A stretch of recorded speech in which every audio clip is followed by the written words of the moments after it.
ऐनी दर्शन करे शिव के भजन करे कहे पूजा पाठ में तू लगल गजान करे। ओहो दोसरों के ढारे दो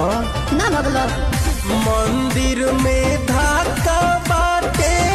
तनिको ना फाका बाटे ओहिले कांवरिया देखला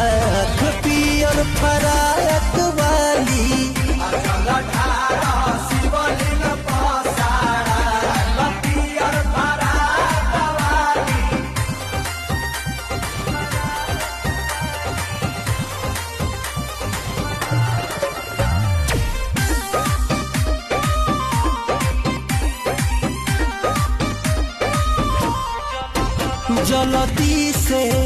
जलदी से तू जल धरा काइल न हो जलदी से सुना